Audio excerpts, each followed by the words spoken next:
오늘부터 시작해서 이제 사기 이야기를 이제 5강에 걸쳐서 이제 이야기를 할 텐데요. 매 시간마다 한 두세 편씩 소개를 드리려고 하고요. 오늘 주제로 삼은 편은 태사공 자서라고 하는 글과 백이열전이라고 하는 글입니다. 제목을 나를 물어뜯는 질문들이라고 붙였는데 사기 열전 가운데 태사공 자서는 가장 맨 끝에 있고요. 백이열전은 맨 처음에 있는 글입니다. 여러 책이 있는데 그 가운데 사기라고 하는 책이 왜 써졌는가, 그리고 사마천이라고 하는 사람은 어떤 사람인가, 그는 어떤 관점을 가지고 있는가 등등을 좀 소개하려고 요 이제 두 글을 소개하려고 합니다. 이제 강의안을 쭉 읽어가면서요 한번 내용을 살펴보도록 하겠습니다. 후세에 성인군자를 기다리노라라고 제목을 붙였는데요. 태사공자서 끄트머리에 있는 글입니다. 명산에 숨겨두고 또 한 부를 옮겨 수도에 두어 후세의 성인 군자를 기다린다. 제70 태사공자서라고요. 사기라고 하는 책은 들어보신 분도 계시고 안 들어보신 분도 계실 테지만 사실은 사기라고 하는 책은 동아시아에 사는 사람들에게 아주 큰 영향을 끼친 책입니다. 그리고 알고 보면 우리가 알고 있는 많은 사자성어 혹은 우리가 사용하는 표현들이 사기에서 나온 표현이 정말 많은데요. 우리가 알게 모르게 사용하는 단어 중에 하나가 완벽이란 단어죠. 네, 완벽하다. 완벽은 원래 이제 인상여라는 사람이 벽이라고 하는 옥을 조나라에 가져갔다가 가지고 돌아온 이야기. 원래는 사자성어로 완벽귀조라고 하는 사자성어가 있습니다.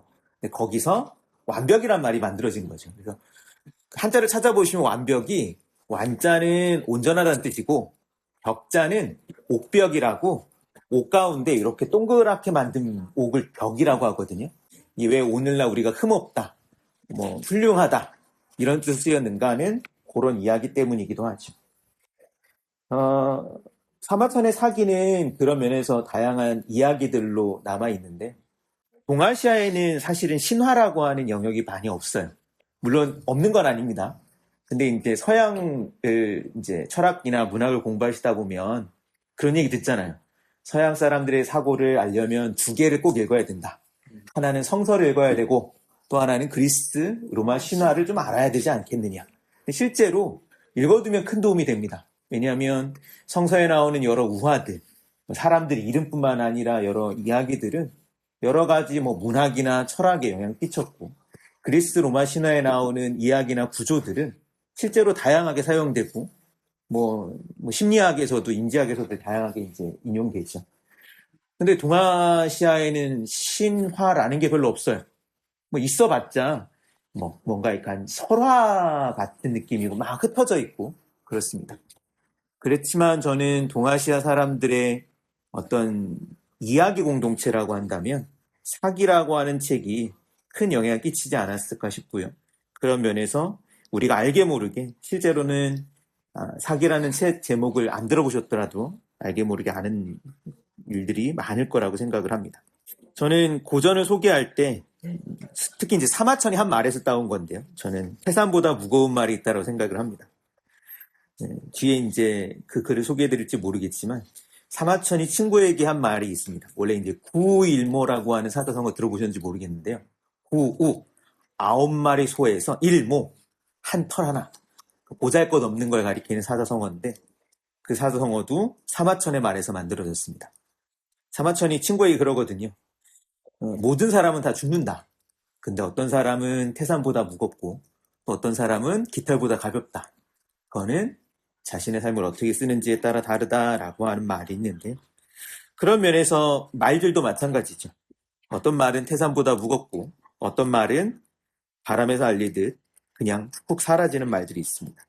그리고 어떤 말과 글은 후세까지 전해지겠죠.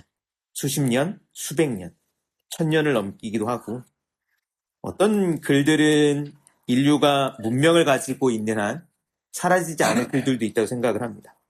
저는 그게 고전이 아닐까 싶고요. 그런 면에서 고전은 낡은 것이긴 하는데 뭔가 세상의 모든 게 사라진다라고 하는 그런 필멸의 운명이라고 하는 걸 넘는 그런 텍스트가 아닌가 싶습니다. 그래서 고전이라고 하는 거는 어떻게 보면 대단히 미래적인 그래서 언제든 다르게 읽힐 수 있고 또 다른 상황에서 읽힐 수 있는 글들이라고 생각을 합니다. 근데 재밌게도 고전의 저자들도 유명한 사람들은 자신의 글들이 그렇게까지 오래 읽히리라고는 생각하지 못했던 것 같아요. 제가 사랑하는 글들입니다. 노노의 공자를 보면 공자는 자신의 삶이 그렇게까지 이렇게 기억되리라 생각하는지 모르겠고요. 장자도 마찬가지였던 것 같고요. 사마천 역시 사기의 저자 사마천 역시 그러지 못했을 것 같습니다. 저는 고전을 읽는 게 그래서 참 행복한 일이기도 하고 또 대단히 즐거운 일이기도 하다고 생각을 하는데요. 그러나 좀 잘 읽어야 되지 않을까 싶습니다. 왜냐하면 잘못하면 고전을 읽는 게 과거의 모습 안에서, 그러니까 과거 사람들의 생각을 그냥 들여다보는 거 안에서 그러다 보면 그냥 옛 사람들에 대한 관심을 읽는 데 그치겠죠. 또 한편으로는 오늘날의 어떤 이야기를 새롭게 본다는 면에서 고전을 잘못 읽는다는 거기보다는 좀 너무 그렇게 많이 읽는 것 같은데 일종의 그냥 현재에 대한 위로나 혹은 아니면 그냥 교훈을 찾는 정도에 그친다면 그게 좋은 읽기인지는 잘 모르겠습니다. 오히려 좀 다른 시각 안에서 우리의 현재를 다르게 볼 수 있는 관점 안에서 고전을 읽어야 되지 않을까 싶습니다. 맨 마지막 단락, 사기라는 책을 소개를 드리죠. 사마천의 사기가 매우 방대한 책입니다. 총 130편, 52만 6천여 자에 이르는 매우 방대한 분량인데요. 이게 그냥 생각을 하면 많긴 한데 그게 어느 정도인지 가늠이 안 될 텐데요. 나중에 이제 세트 나중에 한번 찾아보시면 됩니다. 도서관에서. 사기 열전 이렇게 있고 요거에 2배에서 한 2.5배 정도 분량의 글을 썼습니다. 총 다 완역을 하면요. 130편이 정말 많은 글자고요. 제가 예전에 사기 세미나를 했던 적이 있거든요. 한 주에 한 70에서 100페이지 읽으면 딱 1년 걸립니다. 그리고 이게 오늘날 우리는 그냥 활자를 이렇게 모아놔서 그렇지 옛날 사람들은 책이라고 하는 걸 종이가 없었을 시대에 이 책을 썼거든요. 책이라고 하는 한자가 원래는 주간에 끈을 엮은 거잖아요. 손으로 그 수많은 주간을 썼다면 엄청난 분량이었을 겁니다. 아마 동아시아의 고대 저자 가운데 가장 많은 글을 남긴 사람으로 뽑아야 되지 않을까. 물론 사기보다 더 긴 책도 있긴 합니다. 자치통감 이런 거 이제 훨씬 더 긴데 그건 훨씬 후대거든요. 종이도 있고 활판 인쇄도 가능한 시대이기 때문에 그 시대는 사마천의 시대랑 비교할 게 없겠죠. 그 사마천이라고 하는 사람이 오늘 이야기를 드릴 거는 좀 불우한 삶을 삽니다. 그 사마천의 모습을 그린 그림들을 보면 하나의 되게 재미있는 특징이 있습니다. 기원전 사람이기 때문에 그 사람을 실제로 보고 그린 그림은 아니고요. 후대 상상해서 그린 그림인데 우리가 알고 있는 옛사람의 모습과 다른 면이 있습니다. 수염이 없어요. 왜 옛날 사람들 그림 그려면 수염 없는 사람 없습니다. 왜 수염이 없느냐? 그거는 뒤에 말씀드리겠지만 사마천이 받았던 형벌 때문에 그렇습니다. 사마천이 궁형이라고 하는 형벌을 받았고 생식기가 달린 형벌을 받았기 때문에 수염이 없이. 그래서 이제 궁형은 보통 이제 내관 혹은 환관, 내시라고 하는 이제 그 사람들이 받았던 이제 형 가운데 하나고 그렇잖아요. 그래서 내시들이 수염이 없죠. 사마천의 글이 처음에는 태사공서 혹은 태사공기라고 불렸습니다. 태사공이라고 하는 표현은 사기를 읽으면 만나게 되는 표현인데 한나라 때 천문 등을 관장하던 직위 이름입니다. 근데 사마천은 그의 아버지 사마담에 이어서 이 자리를 물려받습니다. 그리고 그 내용이 태사공자서라고 하는 이 사기의 마지막 글이 있는데요. 이 글을 보시면 관련된 내용이 있습니다. 이 글을 보면 사마천이 사마씨라고 하는 가문 안에서 자신이 어떤 사명을 가지고 있는지 이야기를 쭉 하고 있습니다. 일단은 간략하게 말씀을 드리면 사마천은 사마씨는 원래 사마라는 그 단어는요. 사자는 맞다, 마자는 말, 그래서 사마는 말을 관리하는 이른바 아마 그 군인들, 무인 집단이었을 가능성이 높아요. 원래는 사마씨는. 그러나 후대에는 천관 혹은 사관의 역할을 합니다. 하늘의 뭐 별들도 보고 사람의 일들을 기록하는 일을 맡죠. 오늘날 우리가 보기에는 천관을 했던 사람들이 왜 역사를 담당했을까? 천문학은 이과 영역이고 역사는 문과 영역인데, 근데 고대 사회에서는 천문과 인문을 같이 봤던 거겠죠. 그런 면에서 이 사마천은 일단 사마씨 가문으로서 일종의 역사를 기록하는 일종의 사관 가문이었다라고 볼 수 있습니다. 그런 면에서 그런 어떠한 집안의 사명, 그리고 아버지가 유언으로 남긴 말도 있거든요.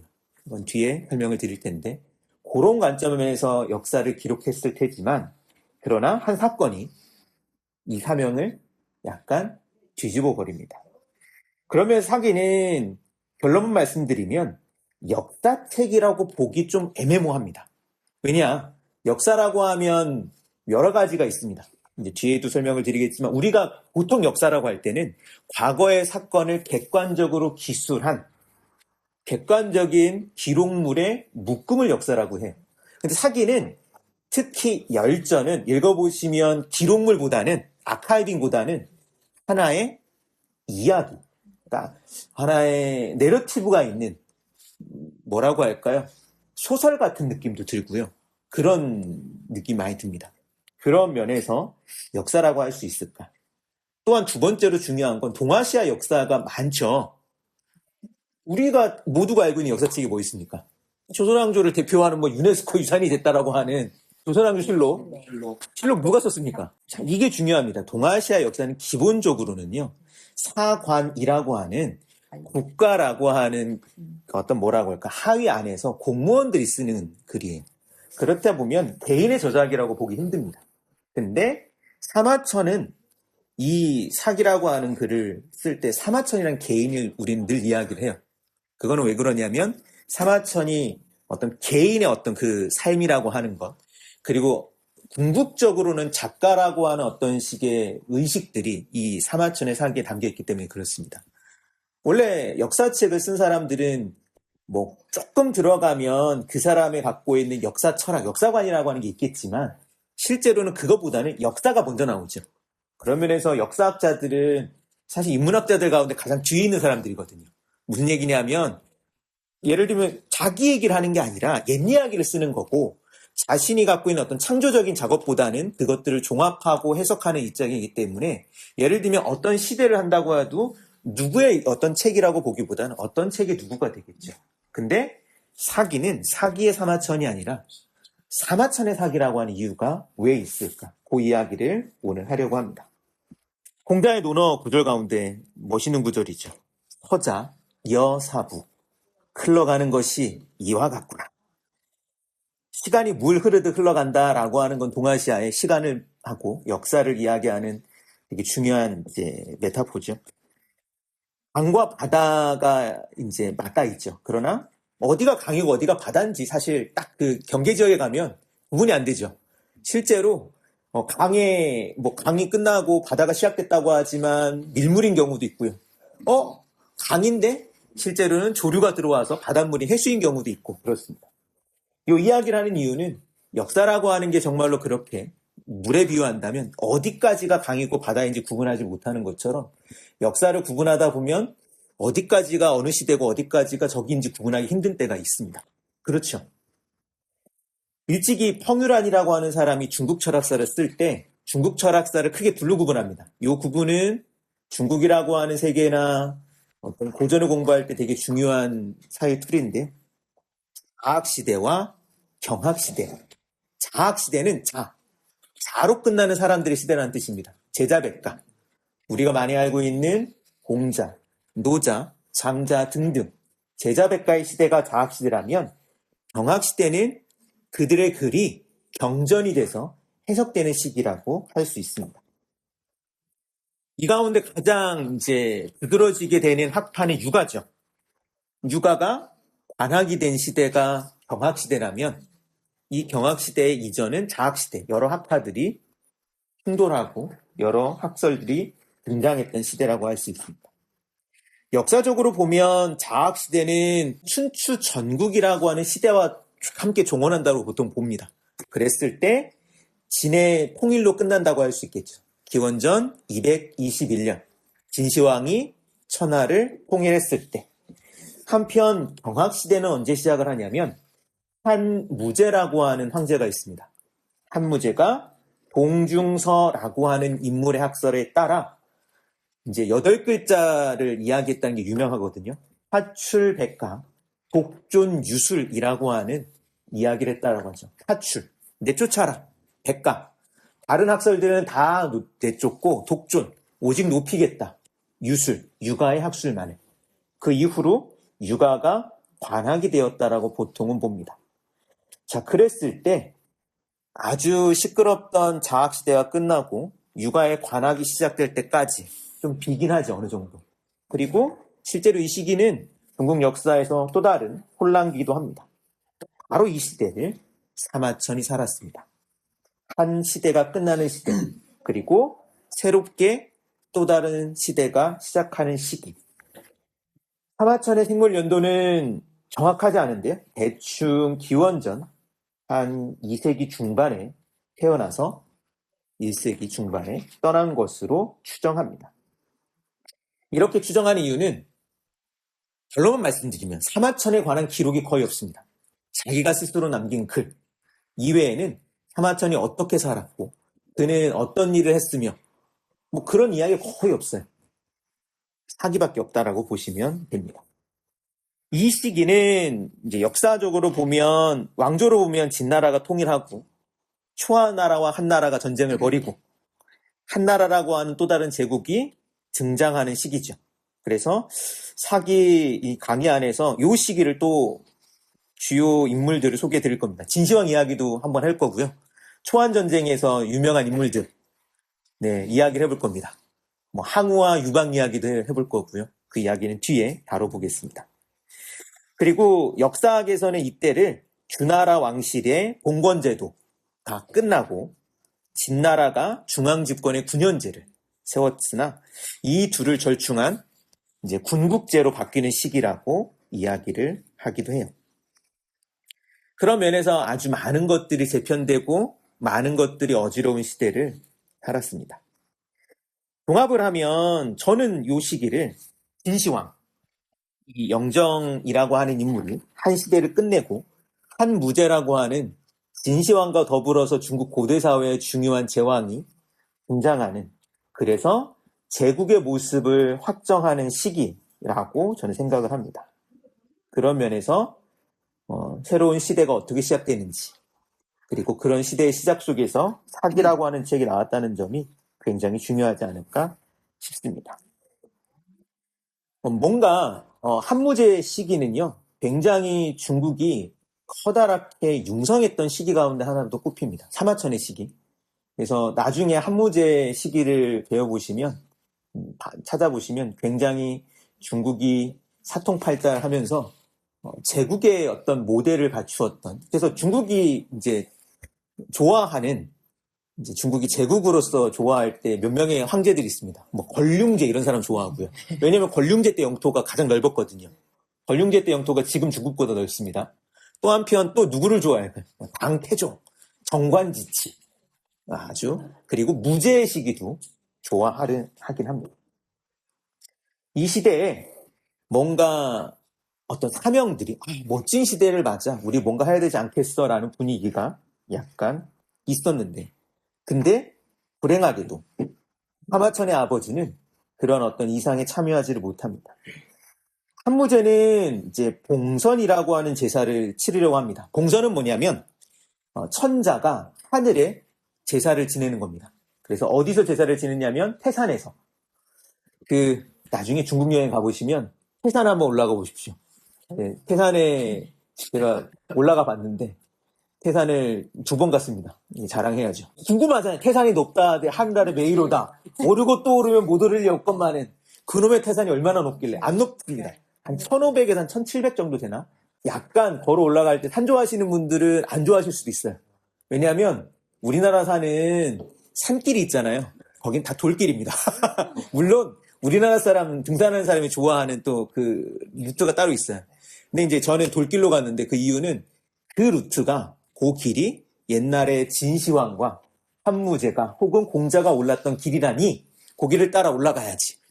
요걸 말씀드릴 이유는 올라가다 보면 소나무 하나가 있습니다. 왜 소나무 하나가 있냐면 진시황이 통일을 했으니까 나 황제다. 그리고 그 밑에 보면 진시황이 거기 들려서 남겼다라고 한 이사의 글도 있고 막 그래요. 뭐 비석이 있는데 못 읽겠습니다. 보이진 않고. 그런데 진시황이 봉선제사 오른다라고 올랐던 거예요. 근데 봉선제사를 했을까요? 못했을까요? 못했다라고 사기에는 기록돼 있습니다. 왜? 뭐 기록에 따르면 갑자기 천둥이 치고 바람이 불고 비바람이 몰아쳤다. 뭐 하늘이 거부했다는 상징이겠죠. 근데 그때 한 소나무 밑에서 이 시황제가 뒤를 피했다. 그래서 얘 상 준다. 그래서 이게 대나무를 가지고 상 줬던 대나무가 있습니다. 약간 좀 들어보신 이야기죠. 임금이 관리로 삼은 대나무. 그래서 그 대나무가 거기 남아 있어요. 네, 벼슬을 주는 소나무가 있는데 중요한 거는 이 이야기가 실제인지 아닌지는 중요하지 않습니다. 상징입니다. 뭐냐? 시황제는 중국을 통일하긴 했으나 그가 하늘의 인정을 받았던 천자로서 기능하진 못했다라고 하는 거겠죠. 그거는 뭔가 그의 불안함을 어떤 표현하는 거라면 봉선제사를 처음으로 한 사람이 보통 한무제라고 이야기를 합니다. 그 이야기는 비로소 안정된 통치를 할 수 있는 뭔가가 돌아갔다는 거예요. 실제로 그래서 한무제 시기가 중국이 다시 한번 영토를 확장합니다. 우리가 고조선이 망하는 이야기 알고 계시죠? 한사군이 설치했던 때가 한무제 시기입니다. 이 시기에 봉선제사를 치러야 되는데 사마천의 아버지는 태사공이기 때문에 청관을 내가 하고 있는데 하늘에 관련된 건 내가 담당자인데 이 사람을 안 불렀어요. 왜 그런지 모르겠습니다. 그래서 사마담은 뭔가 울분에 찼고요. 그리고 뭔가 이게 화병이 됐는지 세상을 떠납니다. 3페이지 밑에 아들에게 남기는 유언을 한번 읽어보겠습니다. 우리 선조는 주 왕실의 태사로서 아주 먼 옛날 순의 시대와 하대부터 천문을 관장하여 공명이 빛났다. 그 후 우리 집안이 기울었는데 그 전통이 나에게서 끝날 것인가? 너는 다시 태사가 되어 우리 조상의 직분을 계승하거라. 지금 천자께서는 천세의 대통을 이으시어 태산에서 봉선의 의식을 거행하셨는데 나는 따라가지 못하였다. 이것은 정말 운명인가 보다. 내가 죽으면 너는 반드시 태사가 되어야 한다. 태사가 되면 내가 논하고 저술하고자 한 것을 잊지 말아라. 대저, 교란, 부모를 섬기는 것에서 시작하여 군주를 섬기는 것이지만 그 최종 단계는 입신하는 것이다. 부세의 이름을 드날려 부모를 빛내는 것이 가장 큰 효도다. 유왕과 여왕 이후에 왕도가 무너지고 예약이 쇠퇴하자 공자는 사라진 옛 전통을 다시 복구, 정리하여 시경과 서경을 논술하고 춘추를 지었기 때문에 지금까지도 학자들은 그것을 본받고 있다. 이제 한이 흥기하여 해내가 통일되었으나 나는 태사로서 현명한 군주, 의를 위해 목숨을 바친 충신들의 행적을 기록하지 않았으니 천하의 사문이 폐기될 것 같아 심히 두렵다. 너는 이것을 잘 명심하거라. 천은 머리를 숙이고 울며 말하였다. 소자가 불도 나오나 조상 대대로 내려온 옛 기록을 빠짐없이 정리하겠습니다. 어찌 방심하겠습니까? 라고. 자, 이 유언이 남겨 있는데요. 그런 면에서 태사공으로서의 사명을 전해줄 때 크게 셋으로 이야기할 수 있습니다. 첫 번째, 과거적인 것, 현재적인 것, 미래적인 것.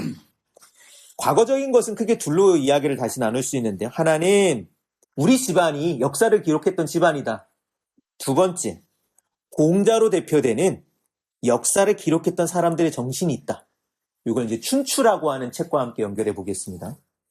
두 번째는 한 나라가 통일을 했는데 이 통일한 시대가 뭔가 새로운 시대다. 이 시대에 발맞춰 뭔가 새로운 작업이 필요하다라고 하는 이야기가 있습니다. 봉선은 사실 천자가 하늘과 새로운 관계를 맺는 일식인데 저는 이 봉선 제사가 등장했다라고 하는 것은 한나라 초기에 새로운 천인관, 하늘과 땅과 함께할 수 있는 새로운 인간에 대한 어떤 주장들이 등장했고 그런 어떤 새로운 철학이나 관점이 등장했으며 그에 맞는 어떤 새로운 기술들이 필요하지 않나라는 이야기를 하는 게 아닌가 싶습니다. 그리고 미래적으로 미래에 네 이름을 남겨서 효를 해라. 효가 무엇냐라는 이야기를 저는 할 때 저는 이렇게 생각을 합니다. 효는 유한한 인간의 생명을 무한히 확장하는 의뢰라고요. 효는 아까 부모에게 잘하는 게 효에 그치지 않아요. 효는 물론 공경의 마음도 있겠지만 효라고 하는 거는 무한성이 있습니다. 내가 하나의 가라고 하는 공동체 의식이 가문이 있고 요 가라고 하는 공동체의 존재로서 이걸 끊임없이 이어가며 이 어떤 영원성을 지켜간다라고 하는 의식이 효에 있어요. 그렇기 때문에 불효의 가장 중요한 게 뭐냐면 배가 끊기는 게 엄청난 불효입니다. 그렇기 때문에 그래요. 그리고 이 가문의 이름들, 이 영원성을 유지하는 것들. 그런 면에서 어떻게 보면 효를 통해 우리는 영원이라고 하는 세계로 도약할 수 있는 그런 기능이 있죠. 좀 이게 이야기가 벗어나지만 육아가 종교냐라고 하는 이제 질문들이 있잖아요. 종교는 의례도 있고 뭐 예를 들면 영원이라고 하는 내세라는 이야기도 있는데 육아는 그런 거 없는데 무슨 종교냐. 뭐 저는 이렇게 효의 의례로성으로서 얘기할 수 있다고 생각을 합니다. 자, 근데 여기까지는 사마담의 생각이에요. 우리 집안이 그렇고 공자님이 그렇고 지금 무제께서 이렇고 시대가 그렇고 너 효자로서. 근데 사마천에게는 과연 그랬을까? 저는 만약 이런 것뿐이었다면 저는 사기가 그렇게 재미있는 책이 되지 않았을 거라 생각을 합니다. 물론 역사라고 하는 것은 어떤 사명감 위에서 쓰죠. 그러나 나중에 제가 궁극적으로 사기를 왜 읽어야 되냐라고 말씀을 드렸을 때 재미있는 책이기 때문에 그렇습니다. 그렇기 때문에 사기는 사실 많은 사람들이 읽지 않았기도 했어요. 왜냐? 사기 읽으면 이제 다른 생활을 하기 별로 싫어지거든요. 사기를 읽다 보면 멋있는 사람들 얘기가 많습니다. 한고조 유방도 딱 보면 한고조 유방이 왜 황제가 됐는데 이유가 별로 없어요.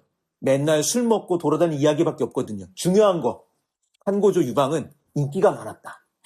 한고조 유방이 황제가 된 중요한 이유가 이제 그의 그런 덕목을 보여주는 것 중에 하나 일화가 그겁니다. 한량이었어요.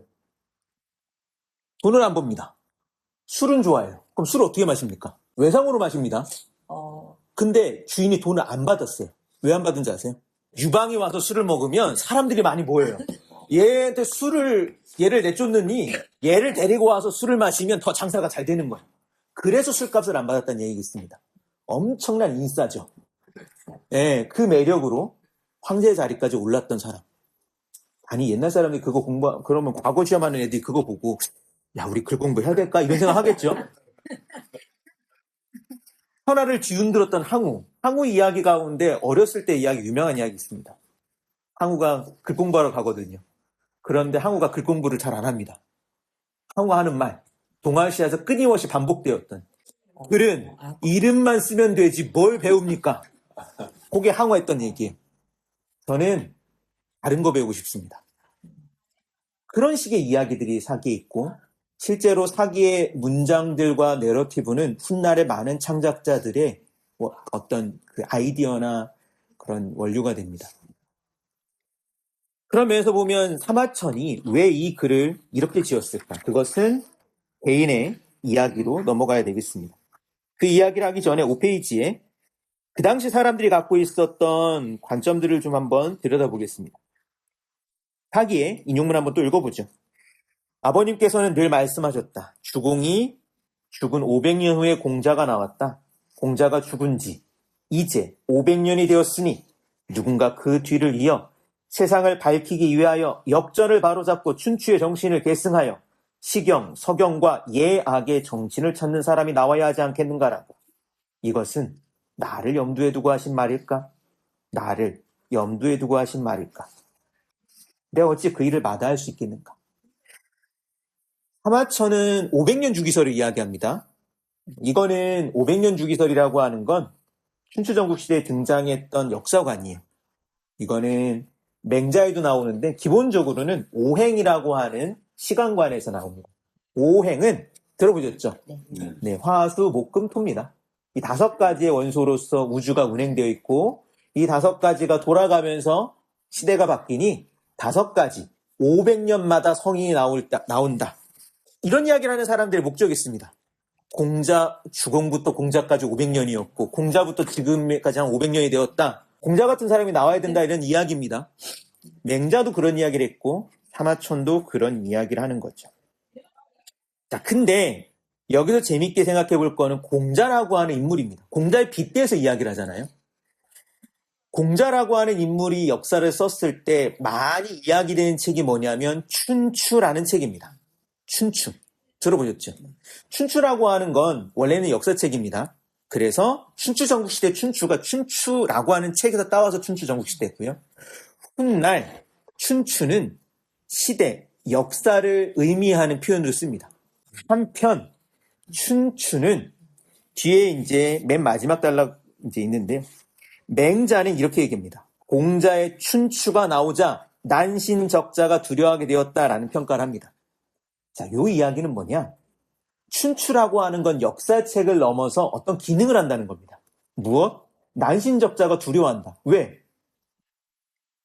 공과가 역사를 통해 판단되리라고 했기 때문에 그렇습니다. 이걸 호흡함이라고 합니다. 6페이지에 써놨죠. 역사의 심판대라는 게 있다. 그래서 선한 자는 후상을 받고 악한 자는 폄하를 받을 것이다. 호평. 따라서 역사를 쓴다는 건 어떤 대단히 고결하고 윤리적인 행위입니다. 기록한다는 것에는 그래서 현재에 대한 비판의식이 동반되어 있는 거였죠. 그래서 지금은 사라졌지만 원래 청와대 프레스센터 이름이 춘추관이었습니다. 지금도 언론이라고 하는 것이 기록이라고 하는 거고 이 기록은 단순히 아카이빙을 넘어서 어떤 게 있습니까? 나쁜 놈은 나쁘다라고 평가하는 거고 기록한다는 건 그냥 객관적인 사실을 기록하는 게 아니라 어떤 평가가 들어간다는 거잖아요. 그게 춘추의 정신이거든요. 춘추는 그런 의미에서 어떠한 동아시아의 아주 중요한 역사의식과 어떠한 뭐라고 할까요? 중요한 어떤 맥락을 만들어냅니다. 자, 근데 이런 춘추와 다르게 사마천이 왜 사기를 썼을까? 뒤에 내용들을 그냥 간략하게 요약을 드리면 춘추를 쓴다고 했을 때는 이제 사마천은 이야기를 할 때 춘추를 완벽하게 부정하지는 못합니다. 왜냐하면 공자라고 하는 사람의 워낙 아우라가 크니까. 그럼에도 불구하고 사마천은 내가 새롭게 역사를 쓰는 이유는 한 무제 시기에 이르러 새롭게 뭔가를 정리할 때가 되었다라고 하는 어떠한 필요성을 강조하면서 이야기를 해요. 자, 근데 맨 마지막 인용문을 보겠습니다. 6페이지 밑에 두 번째 단락. 내 죄는 실로 막대하다. 왜 내가 아버지의 유업을 잘 못하고 있으니 지금 서둘러 이걸 하는데 내가 말한 고사의 저술이란 대대로 전해 내려온 것을 가지런히 정리하는 것에 불과하며 이른바 작은 아니다. 이게 술일과 작의 차이라고 합니다. 술은 전술. 그러니까 옛날에 있는 걸 그냥 잘 정리해서 전해주고 그리고 나는 작하는 사람이 아니다. 자, 요 부분이 중요한데 공자는 춘추를 지었고 후대의 사람들은 수리부작이라고 하는 논어에 있는 정신을 이어갑니다. 술이부작. 술, 있는 내용을 전해주고 부작, 새로 짓지 않는다. 지금 사마천은 변호하는 거야. 나는 작하는 게 아니다. 나는 술하는 거다. 근데 결론 말하면 작했습니다. 그런데 이 부분이 왜 그러면 작하게 되었을까? 호수라고 하는 사람과 이야기를 하는 내용까지만 보더라도 사마천은 대단히 모범적인 답안을 이야기하고 있어요. 아버지의 유언을 이야기하고 공자의 춘추 정신과 공자라고 하는 사람을 내가 이어서 나도 뭔가를 해보고 싶어라는 이야기를 하지만 이러한 사명감이나 기대감이 무너지는 사건이 생깁니다. 바로 그게 아까 이야기했던 사마천이 수염이 그려지지 못하는 사건, 이 사건이 생기죠. 7페이지입니다. 울분으로 나는 쓴다라는 제목을 붙였는데요. 이릉 사건에 휘말리게 되기 때문에 그렇습니다.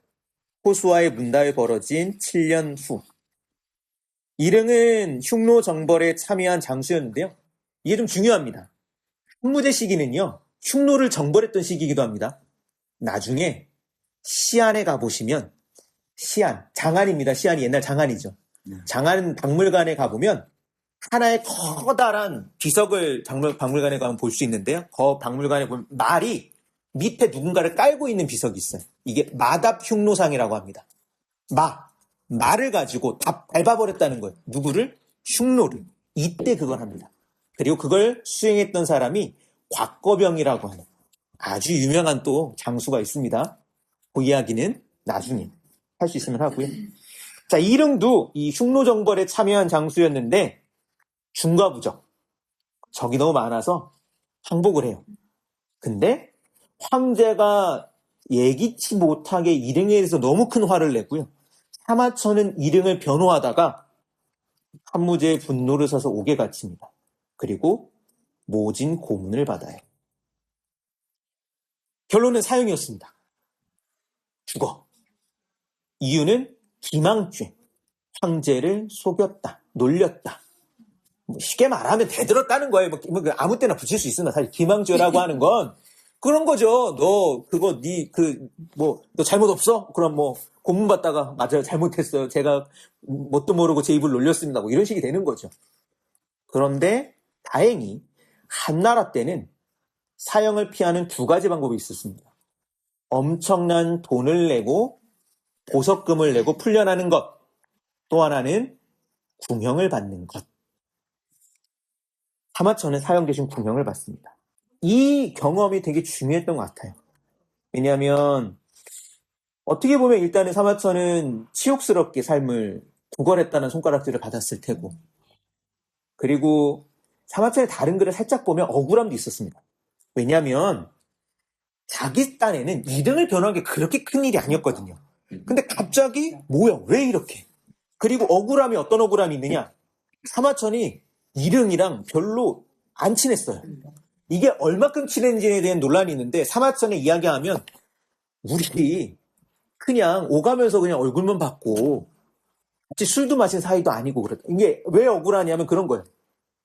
아니 내가 내 친우를 위해서 변호에다가 내가 목숨을 죽었다면 이게 좀 떳떳할 텐데 내가 그렇게 아끼는 왜 내가 그 사람을 위해서 목숨을 죽어야 돼? 막 이런 생각이 드는 거죠. 또 한편으로는 그 누구도 자신을 변호해주지 않았다는 거예요. 그러니까 막 그런 거 있잖아요. 찍혔다. 사람들이 다 등을 돌리는 어떤 그러한 걸 경험했겠지.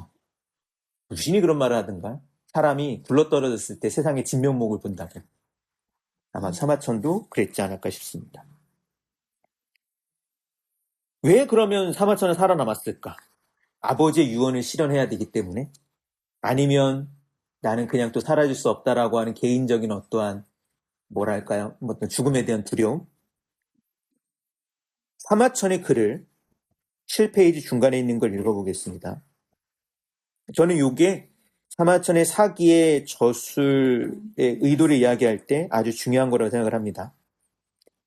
형을 받고 물러난 그는 자신을 깊이 성찰하면서 다음과 같은 생각을 하였다. 즉, 시, 서의 뜻이 음미하고 서술이 간략한 것은 그 작자들이 자신의 뜻을 그 안에서 표현하고자 하였기 때문이다.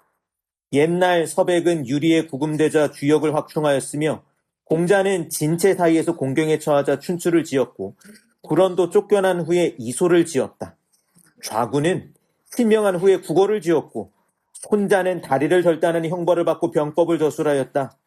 여부리가 초고로 유배된 이후에 그가 편찬한 열함이 세상에 전해졌으며 한비자도 진에 수감되자 세난 고분편을 지었다.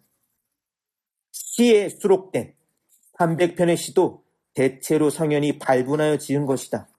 이들은 모두 마음에 울결된 것이 있으나 그 뜻을 직접 표현할 수 없었기 때문에 과거의 사실을 서술하여 미래의 그 뜻을 전하였던 것이다. 궁형은 육형이라고 해서 고대 형벌들은 모두 칼을 가지고 신체에 형벌을 새기거나 잘린 형벌이었습니다. 병형, 옛날에 경친다는 말 들어보셨죠? 경친다는 게 얼굴에 죄 생긴다는 뜻입니다. 옛날 드라마 같은 거 보면 얼굴에 이렇게 새긴 거 있죠. 그 사기 좋아하시는 분들, 혹은 초안지 좋아하시는 분은 경포라고 하는 인물 나옵니다. 경포가 원래 영포인데 왜 경포냐? 경. 이걸 묵형이라고도 합니다. 묵형 혹은 경형. 의형. 코를 뺍니다. 그래서 옛날에는 경형 다음에 더 심하면 의형, 코를 뺐어요. 코를 베면 못생기니, 그쵸? 이놈 죄인이라는 걸 다 증명하는 거죠. 그 다음에 월형, 발 뒤꿈치, 호르금, 이제 발목을 베었다라고 합니다. 장자 읽어보시면 발 잘린 사람들 많이 나와요. 월형. 그 다음 궁형, 생식기를 잘리는. 그리고 요형이라는 표현을 쓰기도 합니다. 허리를 잘립니다. 죽는 겁니다. 자, 사마천은 궁형을 받았고 궁형은 생식기를 잘린 형벌인데 궁형을 사형을 궁형으로 대신할 수 있었다는 건 이 형벌이 가진 무게감을 잘 보여줍니다. 궁형을 받아 목숨을 건졌다 하지만 마치 죽은 것이나 다름없는 게 아니었을까 짐작할 수 있죠. 살아도 산 게 아닌 삶이 아니었을까 싶습니다. 저는 사마천의 행적이 왜 이렇게 안 남아있을까? 사기 이외에는 사마천에 사기 썼다. 이외에는 안 남아있어요. 이 사람은 그 뒤에 뭘 했는지, 언제 죽었는지 안 남아있어요. 왜 그럴까? 아마 은둔생활 하지 않았을까 싶기도 합니다. 물론 뒤에 낭중이 되어 관직이 회복이 되긴 하는데 이게 그에게 행복한 일이었을까? 잘 모르겠어요. 그리고 손가락질을 많이 받았겠죠. 많이. 오늘날에도 글쎄요. 이 궁형이라는 형벌이 남아있다면 사람들이 어떤 도덕적이거나 어떤 사회적 의식을 가졌을지. 근데 고대 사회에는 아주 치욕스러운 형벌이었겠죠. 궁형을 받은 치욕스러운 자기 모습의 환멸을 느끼며 그래서 이제 자기가 얘기합니다. 쓸모없는 몸이 되었다라고. 젊어서 받은 건 아니에요. 그럼에도 불구하고 그거는 분명히 치욕스러운 형벌이었을 거예요. 그리고 요건 조금 더 나아가는 건데 궁형은 특별히 회복실이 따로 있었답니다. 왜 회복실이 따로 있었냐면 이게 잘리면 회복을 해야 되는데 따뜻한 데서 했대요. 그래서 그걸 잠실에서 했답니다. 누에가 있는 따뜻한 곳에서 했고 궁형의 다른 말을 부형이라고도 합니다. 물론 저도 그게 실제로 그런지 모르겠지만 상처에 냄새가 많이 난대요. 썩은 냄새가 나서 부형이라고도 해요. 썩을 부자를 써서. 그러니까 이게 치욕스러운 형벌이고 자신에게 대단히 큰 환멸을 느끼면서 살았겠지. 자, 근데 여기서 사마천은 다른 인물들을 이야기합니다. 시나 설을 쓴 사람들은 누구냐? 그 사람들은 자신의 뜻을 뭔가 표현하고 싶었던 사람들이다. 서백은 누구냐? 주나라 문왕입니다. 주역을 썼다라고 전해지는, 주역을 정리했다고 전해지는 그 사람은 옛날 유리에 갇혔을 때 그때 그거 썼다. 공자 힘들 때 춘추 썼다. 좌구명, 불원, 시를 지었던 고대사회 시인입니다. 불원의 글 나중에 읽어보시면 되게 멋있습니다. 손빈은 손자병법을 지었다는 손무와는 다른 사람입니다. 손빈은 빈자가 무릎뼈를 베었다는 사람인데요. 이 사람은 이름이 빈이 됐습니다. 왜? 이 사람이 나중에 자기 재능을 시기한 사람 때문에 무릎뼈가 잘리는 형벌을 받고요. 날아와서 복수를 하거든요. 그 이야기가 사기에 실려 있습니다. 여부리는 진시황의 아버지라고 여겨지는 인물입니다. 한비자. 이 사람들 다 뭐다? 힘들 때, 어려울 때, 뭔가 곤혹스러울 때 각각의 책을 썼다. 사마천이 보기에는 모두가 절체절명의 순간에서 자신의 삶이 한계를 맞닥뜨리는 순간 썼다는 거예요. 그리고 그 쓴다는 게 불우함을 해소하는 방법이었습니다. 본문에 전 두 표현이 되게 중요하다고 생각합니다. 발분. 시 300편도 성현이 발분하여 지은 것이다. 발분은 뭐냐? 터져 나온다는 거예요. 견딜 수 없는 어떤 정서가 나온다는 거죠. 자, 근데 이게 사실은 여기서부터 공자가 이야기하는 식의 어떤 글쓰기와는 달라집니다. 동아시아의 글쓰기는 원래 발분의 글쓰기가 아닙니다. 공자는 시를 뭐라고 했느냐? 시 300편 이러니 폐지하면 사무사라. 공자가 이야기를 하기를 시 300편이 있는데 이걸 뭐냐? 생각에 삿됨이 없다. 그러면서 공자가 얘기했던 이제 관저라고 하는 시를 얘기하는데 이게 동아시아 미학론의 가장 중요한 표현이거든요. 애의 불상, 락이 부름. 슬프더라도 상, 마음을 다쳐서는 안 되고, 락, 즐겁더라도 지나쳐서는 안 된다. 그래서 아악이라는 거 알고 계시죠? 아악이 뭡니까? 이거예요. 애의 불상, 락이 부름. 사람의 감정을 격동시키는 게 아니라 사람의 감정을 가라앉히는. 그래서 육아는 곡을 하라고 해요. 곡이 뭡니까? 소리 내는 게 아닙니다. 그러니까 이런 건 곡이 아니에요. 이건 통이라고 합니다. 곡이 뭐냐? 리듬이 있고 고저가 있고 그래서 곡을 옆에서 곡해주는 사람 따라 하는 겁니다. 자기 감정을 표현하는 게 아니라 곡을 통해서 감정을 실어서 나긴 하지만 그때 감정을 누르고 가는 거예요. 어떻게 보면. 근데 지금 발분이래요. 시경이. 다른 얘기를 하죠. 그러면서 또 얘기합니다.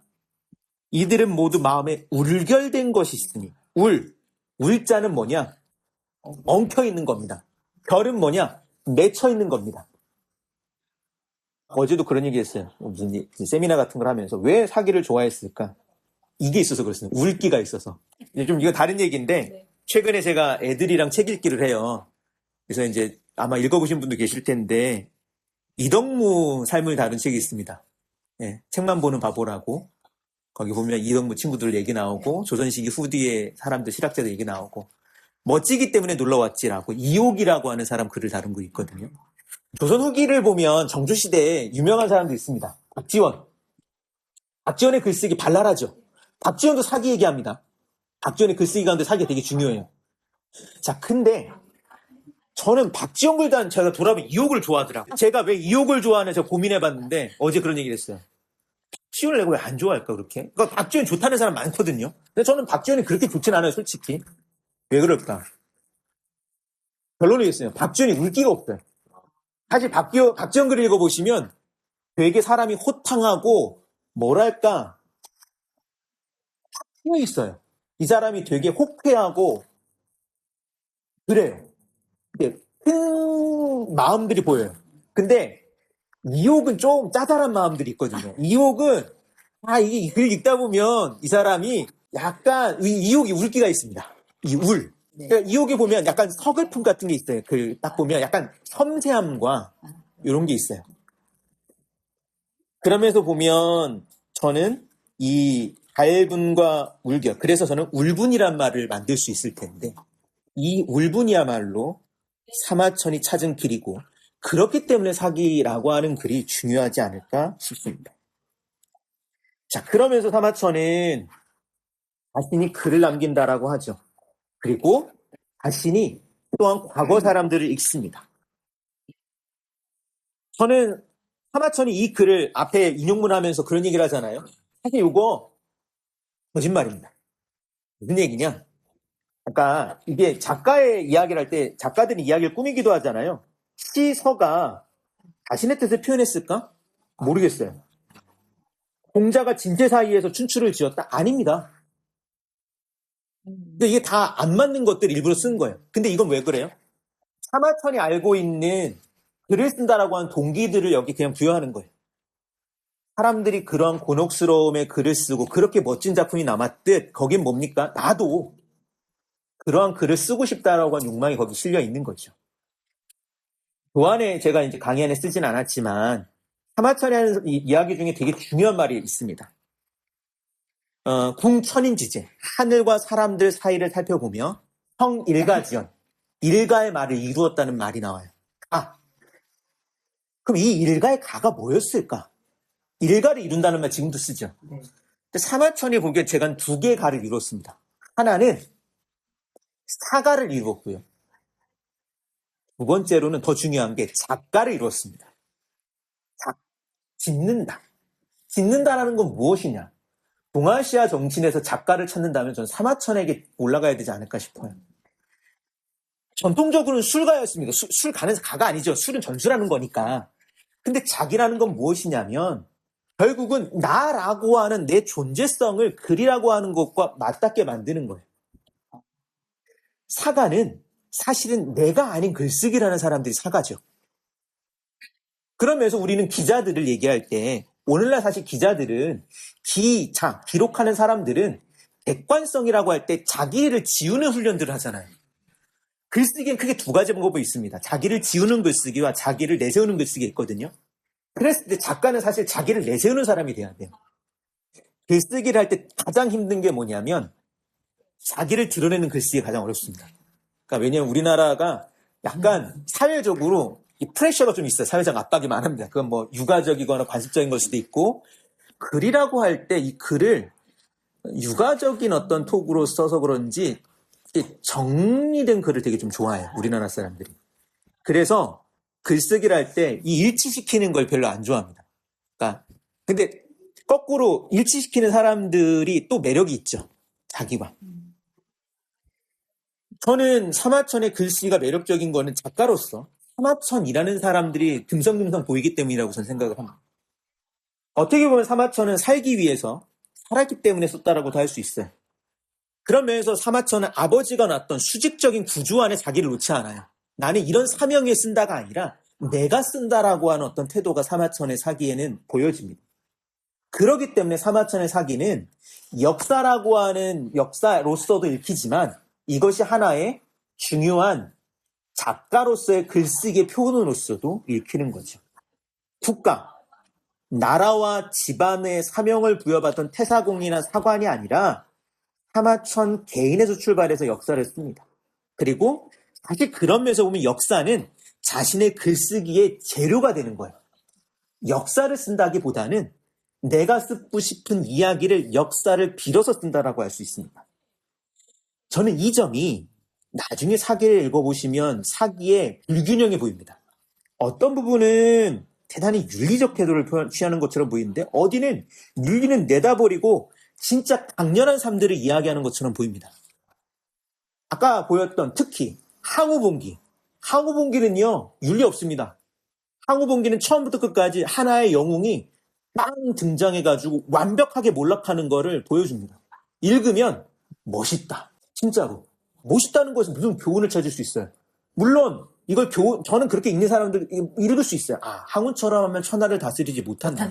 그럴 수는 있으나 그럼에도 불구하고 항우라고 하는 인물, 캐릭터가 만들어준 그 인상이 지워지질 않아요. 읽어보면. 그리고 항우라고 하는 이야기 가운데 그놈의 유명한 이야기가 뭡니까? 태왕별이. 한 장면 나옵니다. 근데 그 장면이 갖고 있는 절절함이 딱 보면 보여요. 그러니 그거 갖고 패양별이라고 하는 경극 만들죠. 그 경극 가지고 거기다 또 시대를 담아내죠. 그런 그릇이 될 수 있는 건 그게 단순히 한 인물을 교훈적으로 저술하려고 하지 않았기 때문에 그래요. 나중에 자객열전 한번 읽어보십시오. 아마 본 강의에 다룰 겁니다. 영화 영웅이라는 영화 보신 분 계십니까? 이연걸이 나온 영웅. 진시황 암살을 하려고 했던. 거기 나오면 그 영웅이 자객 형가의 이야기를 담고 있습니다. 그 이야기 읽어보면 한 자객이 홀로 황제를 죽이러 가는 이야기가 아주 멋있게 그려져요. 그리고 그 앞에 이야기들이 몇 개 있는데 자기를 알아주는 사람에서 목숨을 바치는 사람들 이야기. 나중에 이 자객열전은 자객들, 협객들 이야기의 원류가 됩니다. 사마천의 글을 가지고 좋아했던 사람들이 이걸 발전시켜서 뭐가 되냐면 나중에 수호전 같은 거 쓰는 거고 이런 거 좋아하는 애들이 나중에 김용 같은 사람이 되는 거예요. 쭉 올라가면 여기까지 올라갑니다. 그리스 로마 신화가 있었기 때문에 셰익스피어가 있었듯이 사마천이 있었기 때문에 김용이 있을 수 있다고 볼 수 있어요. 어떤 정서가 이 사람이 발견해 놓은 게 있습니다. 그런 면에서 보면 사기에는 몇 명의 사마천이 보이는가 하는 질문이 듭니다. 어떤 사람들은 아버지 사마당과 아들 사마천의 서술이 포개져 있기 때문에 이런 불균형이 나타난다고 할 수도 있습니다. 그런 면에서 보면 사마천의 사기는 여러 목소리가 혼재되어 있기도 합니다. 그러나 저는 사기 내내 들리는 어떤 불행한 삶을 겪은 개인이 나타나게 되는데요. 그래서 사마천의 사기 속에 사마천이 여러 목소리와 얼굴로 등장합니다. 사면초가의 그 답답함을 토로하는 항우가 되기도 하고 능청맞고 집요한 지 자식을 버리면서까지 목숨을 건졌던 유방이 되기도 하고 우물쭈물 남의 뒤치다까리만 하던 그래서 결국은 토사구팽 당하는 한신이 되기도 하고 세상 사람들 손가락질하면 굶어 죽은 백이가 되기도 하고 복수에 불타고 채찍질하는 오자서가 되기도 하고 외롭게 강가를 헤매는 구런이 되기도 하고 그렇습니다. 그리고 매서운 눈으로 역수를 건너는 형가가 되기도 하고 그런 면에서 사마천의 사기를 읽으면 여러 삶들이 막 보입니다. 그리고 제가 이제 제목을 인생극장이라고 붙였는데 그런 다채로운 삶들을 만날 수 있기 때문에 그렇지 않나 싶고 그런 면에서 저는 사기를 읽으면 궁극적으로 울분에 찬 산에 울분을 글쓰기로 풀어낸 한 작가를 만날 수 있다라고 이야기를 하겠습니다.